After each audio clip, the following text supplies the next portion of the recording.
Warlocks, witches, pumpkins, and creepy puppets are all part of an individual mystery surrounding one house. From within the walls, there comes a tick-tock counting down to an apocalyptic event. One warlock, his neighbor, and his nephew are on the hunt to try and solve the mystery of the ticking clock before they find out what tragedy awaits them if the clock counts all the way down. So, does the house with the clock in its walls deliver on the spooky, magical adventure hinted at in the trailers? Or does this film only cast a sleeping spell on the audience? Let's talk about it in this review. The plot of the story takes one or two surprisingly enjoyable twists and turns that I wasn't expecting. The basic plot is a warlock casts a spell on a house, and because of that spell, a tick-tock comes from within the walls as a clock begins a countdown to an apocalyptic event. Upon casting the spell, once the spell is completed, the warlock himself is killed, and a key magically appears that is made out of bone. Pretty spooky stuff so far, let's keep going. His friend Jonathan, played by Jack Black, who is also a warlock, takes over the house and then begins to search and hunt and find the reason for this tick-tock inside the walls and to try and stop it from whatever apocalyptic event awaits them. So within this basic plot synopsis, there is plenty to work with for a story.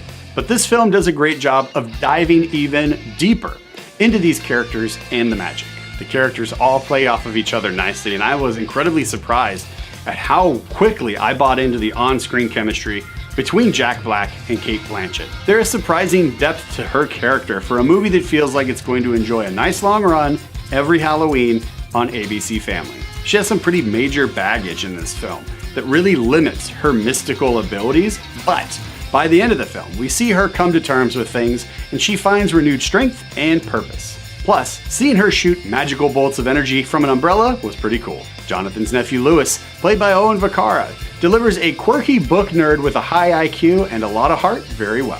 His parents are killed in an accident, and because of that, he's sent to live with his uncle. So while he's there living with his uncle Jonathan, he decides to learn magic from him and Florence. Adding to his story, he also has difficulty making friends and relating to the boys at school because his interests are so very different than the interests of all the other boys in his classes and on the playground. And if things weren't bad enough for this young man already, he's having visions of his dead mother every night speaking to him. This kid just can't catch a break. And to make matters worse, the big plot twist, the big reveal of what is happening with his dead mother was by far, for me, the most evil aspect of this film. For a movie that deals with sorcery, creepy puppets, necromancy, and schoolyard bullies, it's the discovery and the big reveal that it's not hallucinations, but actually a cruel manipulation trick being played on him with regards to his dead mother that really added a big wow factor for me in the theater.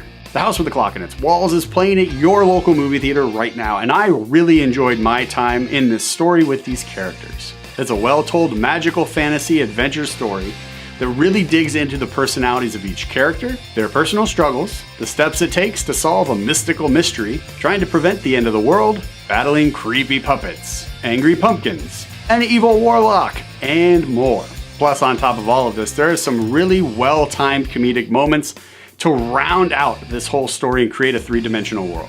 However, since I can't recommend this film to my nieces and nephews because of one scene in the movie that deals with the actual devil, this film cannot get all the high fives from this guy. So, A House with a Clock in Its Walls will be getting both high fives instead. The House with a Clock in Its Walls is playing at your local movie theater right now. Check it out.